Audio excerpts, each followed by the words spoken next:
Hello, this is the Rock Podcast, and I'm Denny Somack. As a rock historian, producer, and best-selling author, I've been conducting and collecting thousands of interviews over the years. There are great stories from my archives. We also have newly recorded conversations. That's what we have on this episode. Very excited because I got a hold of a true English rock god, Geezer Butler, founding member of Black Sabbath, one of the most influential bands of all time. He doesn't do many interviews, but he has a new autobiography out titled Into the Void: From Birth to Black Sabbath and Beyond. So he agreed to sit down, and we had a great conversation. Geezer told a lot of inside stories that I know you'll enjoy hearing.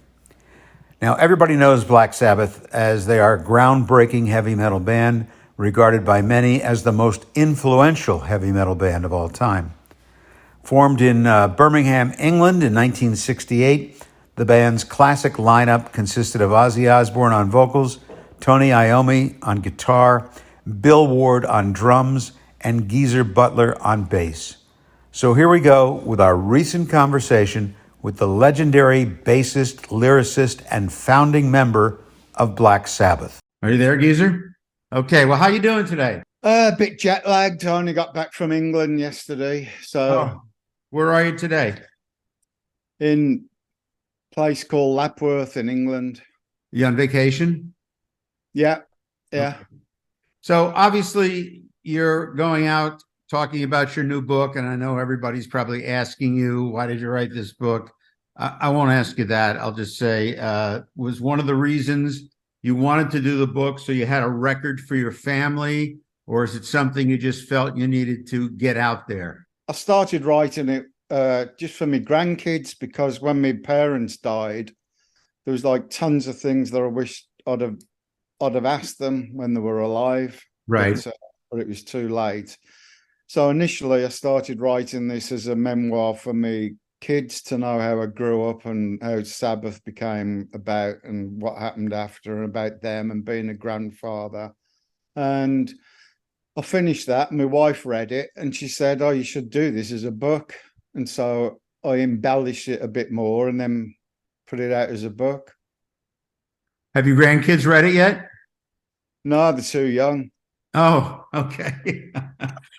But your wife said it was okay. Yeah, so far, yeah. I understand you had to submit it twice because of you're not that computer savvy or something like that. Yeah. There was just loads of things that you can't say these days. And so I gave it to the American publishers. They told me all the things that I couldn't say in the book. So I took all that out. Then the English publishers got hold of it and they said, "Well, you can't say any of that neither." So I had to take loads of stuff out of the book. So it's like a bit of an edited version kind of thing. Is there anything you can tell me that you weren't allowed to put in? No, in case I get sued. Oh, okay, that kind of stuff. So it's not about partying or life on the road or... No, none of that. No, it's just legal stuff. Yeah. Okay. Well, I'm trying to appeal to, your hardcore base of fans, but also the new generation of Geezer Black Sabbath fans. So I hope you don't mind. I'm going to ask you some things that I'm sure you've been asked, but the way we do this, we're the #1 rock podcast, by the way, in the United States. Rock and talk. We don't play music, obviously. So I'm going to ask you some things. I know that when you started on guitar and then switched to bass. I also know that John Lennon had an influence on you. Can you talk about that, please? Yeah, well, when the Beatles came along, that was because I wasn't really into music until the Beatles came along, and they were my generation's. Like my brothers had Elvis, my sister had Cliff Richard. And when the Beatles came along, that was for my generation. And as soon as I saw them and found out that they came from Liverpool, which was 90 miles from where I was born, so it was almost local. And I decided that's what I wanted to be for the rest of my life. I wanted to be another Beatle. And I started. My brother bought me a guitar, and I started learning all the Beatles songs on it. And eventually, when me and Ozzy got a band together, I switched to bass, and that's how it goes in Black Sabbath. Did you ever see the Beatles play live? Yeah, I saw them in 1960. I think it was 65 or 66, the very last English tour. But you couldn't hear anything because of all the screaming all the girls screaming, and they only played, I think, about half an hour. Yeah, they didn't play really big places, did they? Only in No, this was the but- Odeon Theatre where oh, I saw them. what does the Odeon Theater hold? Do you know? Well, it's a cinema, so it was about 1.5 to 2,000 at the Yeah. most. Did you ever meet any of them eventually? I've met George Harrison and I've met Paul McCartney, Mm-hmm. but and I almost spoke to Ringo because I was sitting right across the aisle from him on the plane coming over from England one time, and but I didn't want to disturb him, so. Okay. So you know what it's like then when somebody is sitting near you in a plane and comes over and wants to talk. You know that feeling. Yeah, that's all you want to do when you get on a plane is go to sleep. Right. Okay. Tell me a little bit about, for those that don't know, what's Birmingham? What was Birmingham like back then? I know it was an industrial city, and I'm from an industrial area of Pennsylvania, so I have an idea of what that's like. But give me an idea. What's the Birmingham area like? And there have been so many musicians that have come out of there. It's a very working class area, and it's where factories first. That's where factories were invented. So it's from the Industrial Revolution onwards, and a lot of the ammunition and airplanes and stuff like that were built in Birmingham in the Second World War. So it got a really bad battering from the Luftwaffe in World War II. Right. So when I was growing up in the 50s, there was still lots of bombed out buildings from the World War II because it still hadn't been built up or anything. So yeah, it's mainly working class. Now it's a lot of immigration to Birmingham. Right. My family were Irish, Right. and now there's a lot of Pakistani and Bangladeshi and Indian people that live in Birmingham now. And what were some of the bands? I don't mean from the 50s, but in the 60s that were happening. I know the Animals came out of there. What were some of the bands that came out of there and that you may have seen before Black Sabbath? Led Zeppelin. Mm-hmm. I saw Cream, Jimi Hendrix. I saw loads of different bands because it was a very musical area in Birmingham, and all the big bands used to stop there. And back then, they'd play like small clubs or, as I say, cinemas or theaters. Mm-hmm. So you got up close to them, and that's where I switched to bass after seeing Jack Bruce with Cream. I saw him at this place called Mother's. It was a club in Birmingham, and saw Cream there, and I couldn't believe what I was looking at when Jack Bruce was playing, and I just went, "That's what I want to do. I want to play bass." Did you ever get the opportunity to meet Jack Bruce? I met him once at the NAM thing in where they do the guitars and everything. I just met him there, and he was a really nice guy. Okay. Now, I just want to remind people that your autobiography, Into the Void, From Birth to Black Sabbath and Beyond, is the name of the book. It's just recently come out. You're pleased with the way it worked out? Yeah, mainly. I was surprised at how much I couldn't say in it, but I suppose that's how things are these days. But I'm satisfied really with the final thing. Yeah. Now, there's some other books that have been written about you that have come out. Have you ever had a chance to see any of them? No, I don't really bother. So let me just, I'm just going to jump around a little bit. I heard a story, and I heard this from, although hasn't been clarified unless I missed it in the book. When you got signed in America, I was told by Joe Smith, who at the time was the president of Warner Brothers. Do you remember Joe Smith? Oh yeah, yeah. He told me he was driving down Sunset and he saw this line around, I think it was the whiskey. And he said, "What's going on there? I don't know who that band is, but I'm going to sign them." Is that how you got signed? We don't know because our manager took care of all that, and we didn't even know how much we were signed for or anything because we were badly ripped off back in the 70s. Okay, well, just so you know, if you write a follow-up, that's what happened. Joe Smith, president of Warner Brothers, was coming back from a meeting, went by the whiskey, I think it was the whiskey, and he said, "I just saw this line around the block and this thing that said Black Sabbath. And I just told my people, go sign that band. I don't even need to hear anything. This is unbelievable."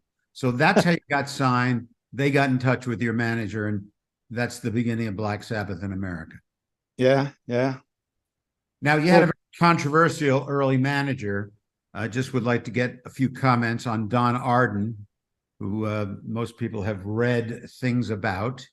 And he's also Sharon's father. But what do you think? Some comments about Don Arden that you won't get in trouble for, because most things have been said about him. Well, he was a notorious gangster he was called the Godfather of Rock over here because he had like really gangster-like methods the way he got bands, and he famously hung Robert Stigwood, the Bee Gees manager, out of the window because Robert Stigwood tried to steal one of Don's bands.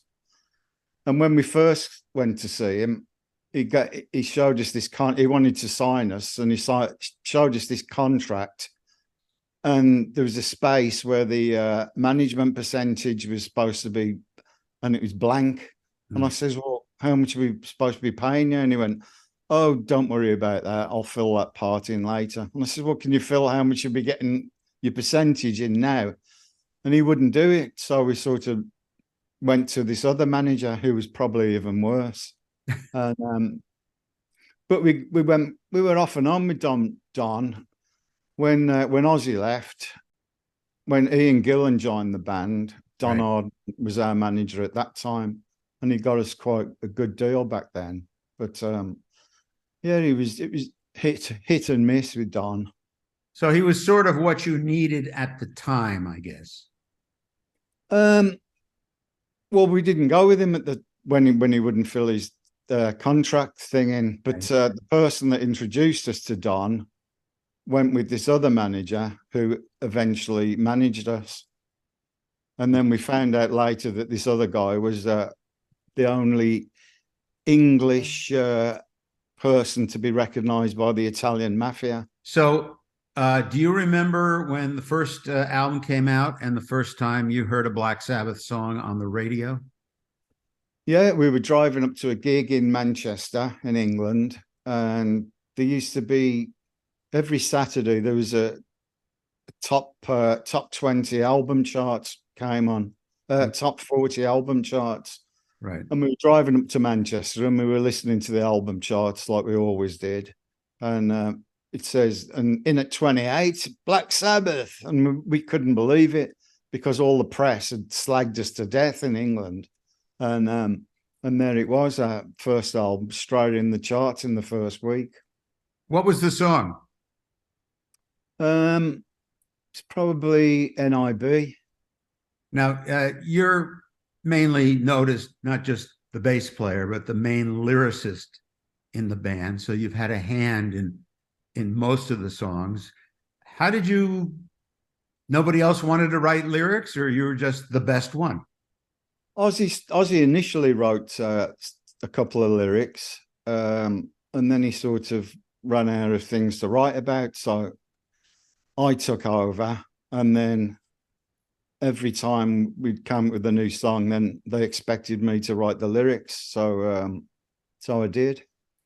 And do you remember the first song that you wrote for Black Sabbath? That would be NIB as well. Oh, okay. So when did the other songs on that album, did they come pretty fast? Or did you have to wait for Tony to write music? How does that work? Well, the first one came because we used to do these ridiculously long spots and clubs. We used to have to, when we did the Star Club and clubs around Europe, we used to have to play 7 sets a night, each set being 45 minutes long. So after the first 2 sets, you'd have run out of songs. So we used to jam for like the rest of the 5 sets. And that's the way we wrote most of the first and second album, was from jamming at these clubs that we had to play at. So I'm going to ask you about a couple of specific songs. If you could just comment on them, that would be great. Actually, the song Black Sabbath, which is where you got the name of the band from, that's from a movie, correct? Yeah, the name Black Sabbath, yeah. And what kind of an impression did that movie have on you in order to write that song?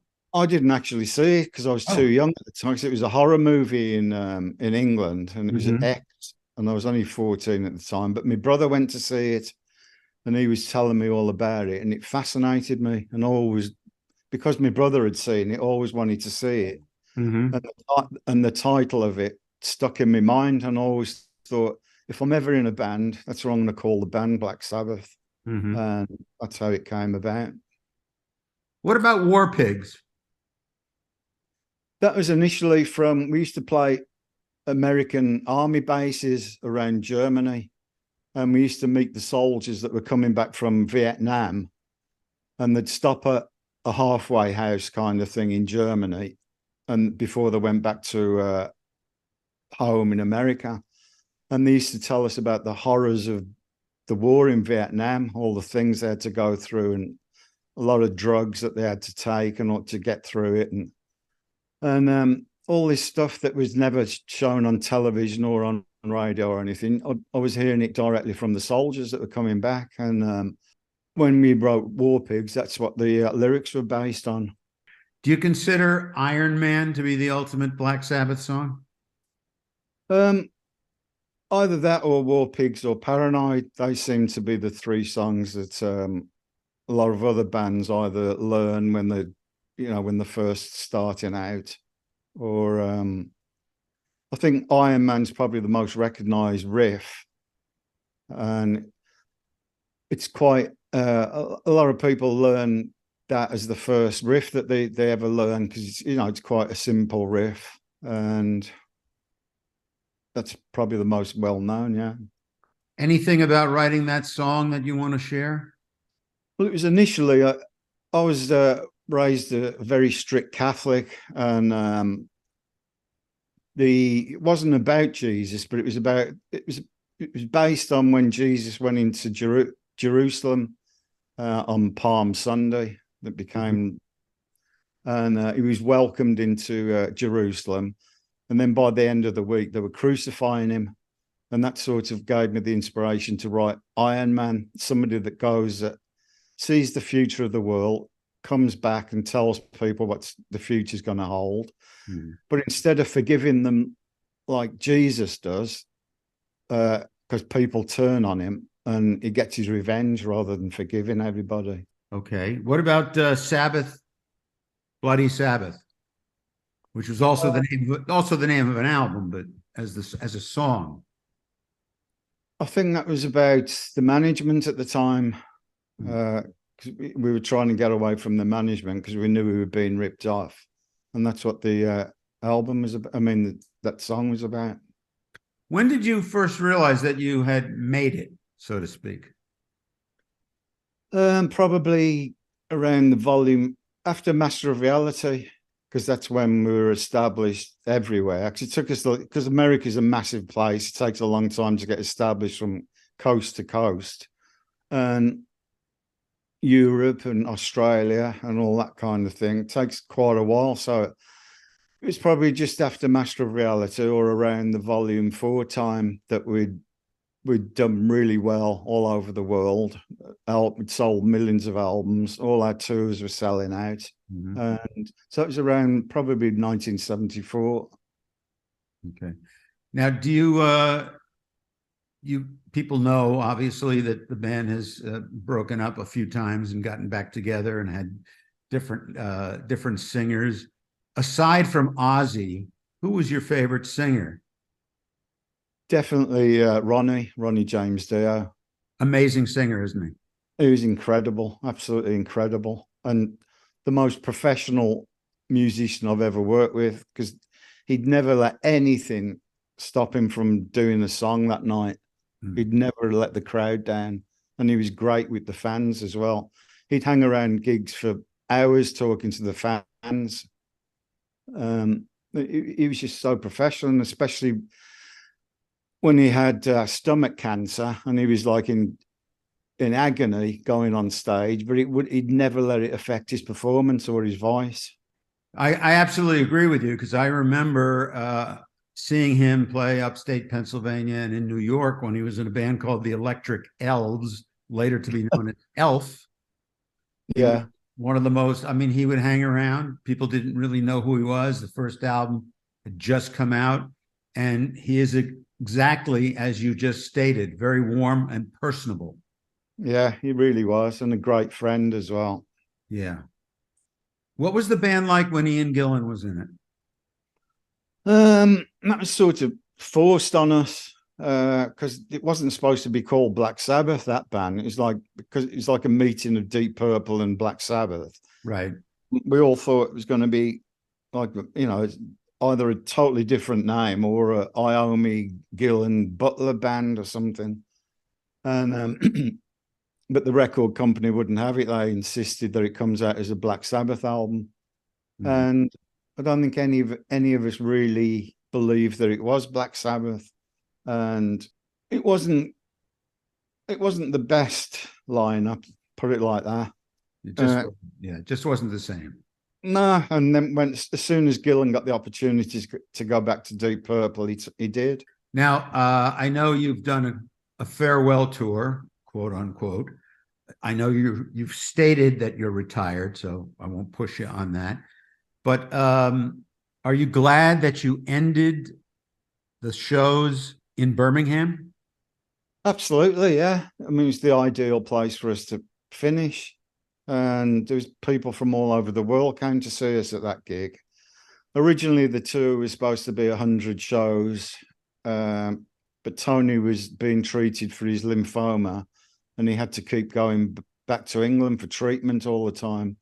So we had to cut it down from 100 shows to 82 shows, which meant we finished in Birmingham, our hometown. Could you give us, please, your version of the Bill Ward, why he didn't participate in the end? That was out of my hands. I honestly still don't know what happened. I went away. We were rehearsing. We were doing the album, and writing the songs for the album 13. Mm-hmm. And we had a break. I went to Hawaii with my wife for a couple of weeks. Came back from Hawaii, and Bill was no longer in the band.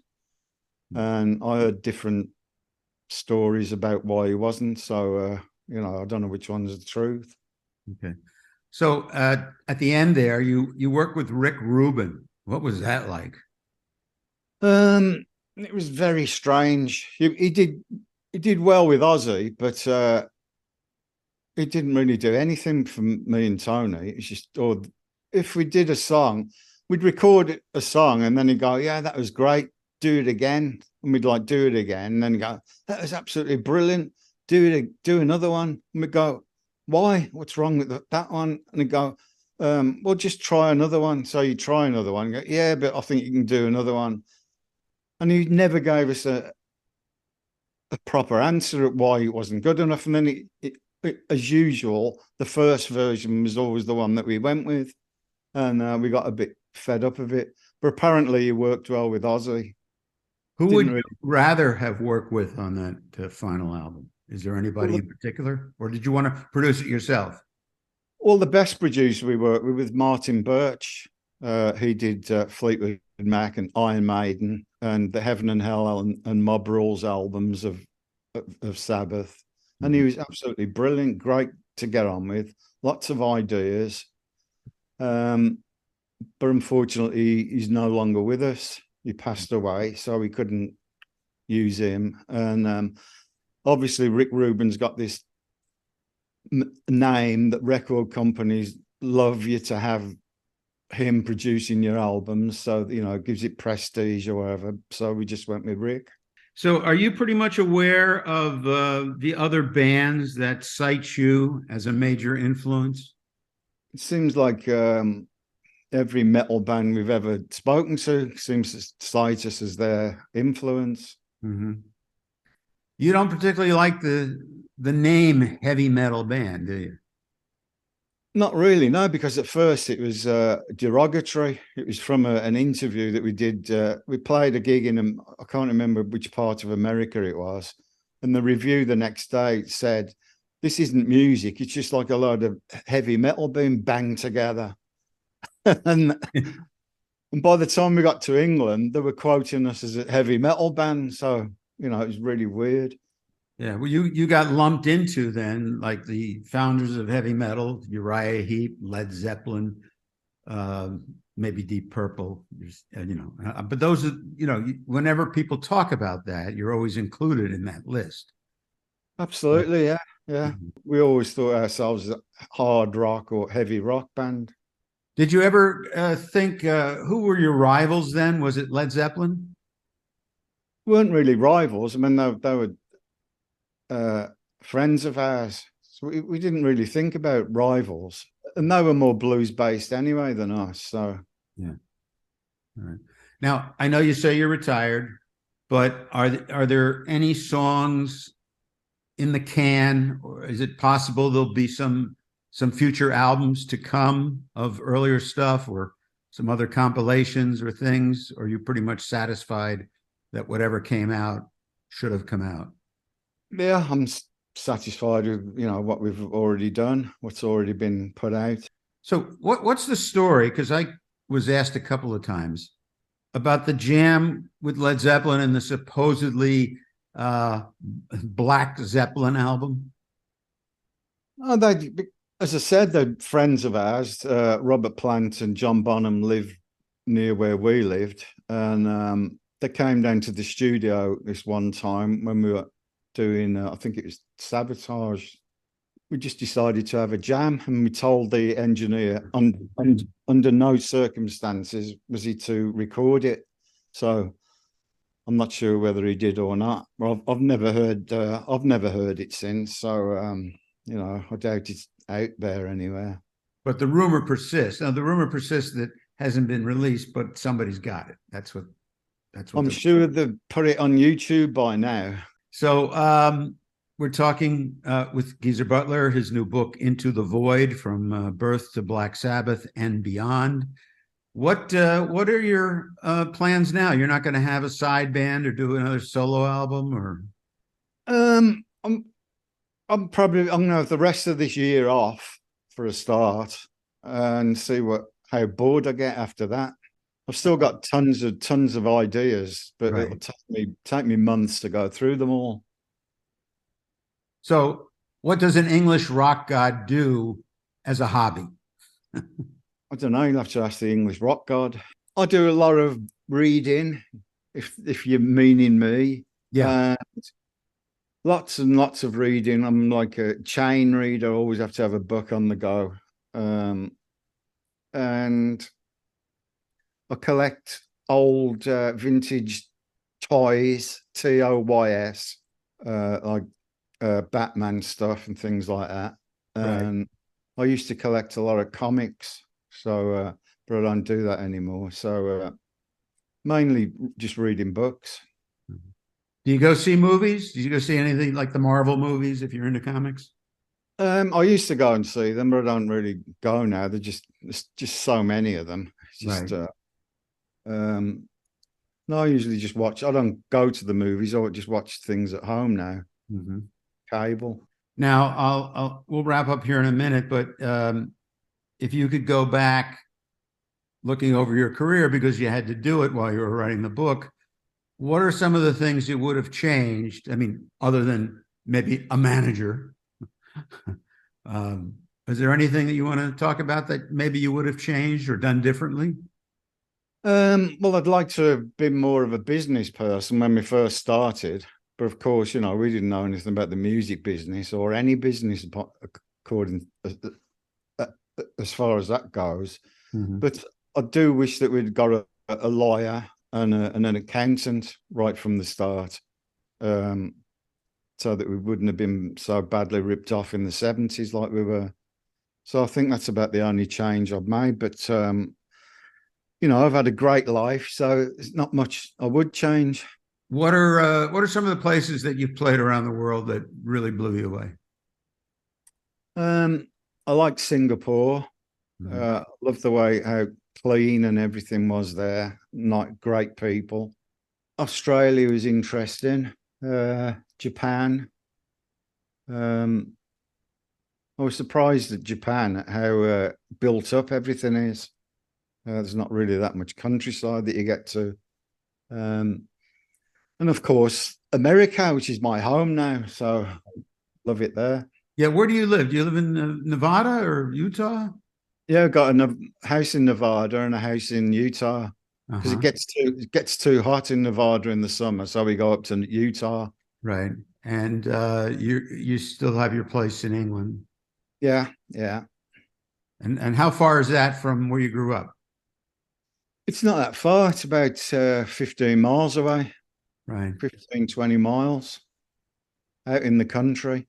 Yeah. Do you still listen to music, other people's music?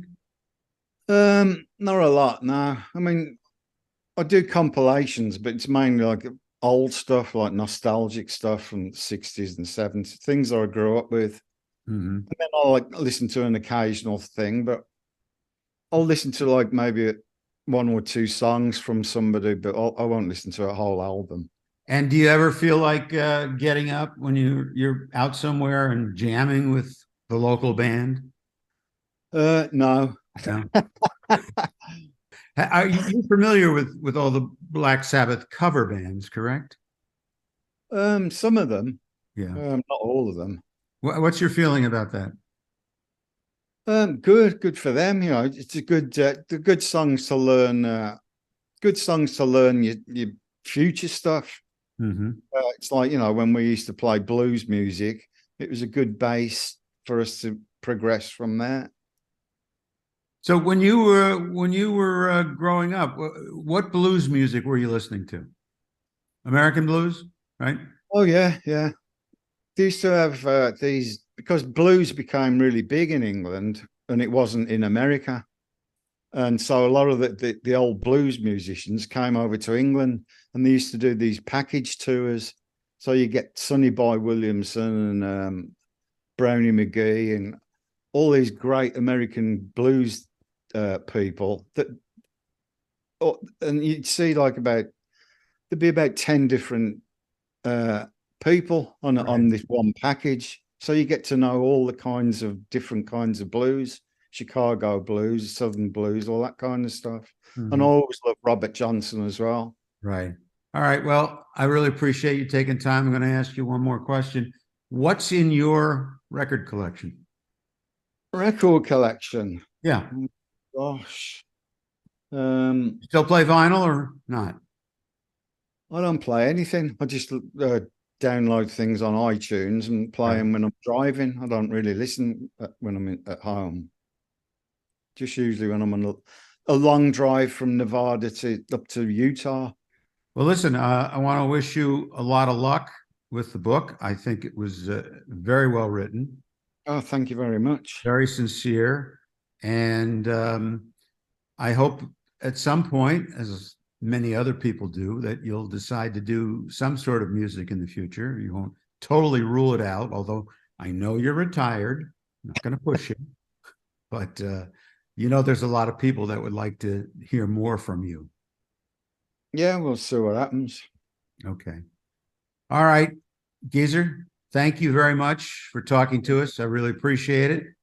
And hopefully we'll talk to you again sometime. Okay, great. All right. All the best. Bye-bye. Bye. That's my conversation with Geezer Butler, a founding member, bassist, and chief lyricist for Black Sabbath. I hope you like what you heard. Please tell your friends. We're available on all the usual platforms, wherever you get your podcasts. And we have a video version on YouTube as well. You can also sign up to our channel and you'll be notified when a new episode is released. And of course, it's free, no charge. It's just a lot of great rock and roll stories. The Rock Podcast is the #1 podcast for classic rock. So thanks for listening. Find us at the website, therockpodcast.com, and we have a Facebook page. You can send your comments, questions, suggestions, contact me, whatever you want me to talk about. hello@therockpodcast.com is our address. hello@therockpodcast.com. I read it all, love hearing from you. Till next time, I'm Denny Somack, and that's it for this episode.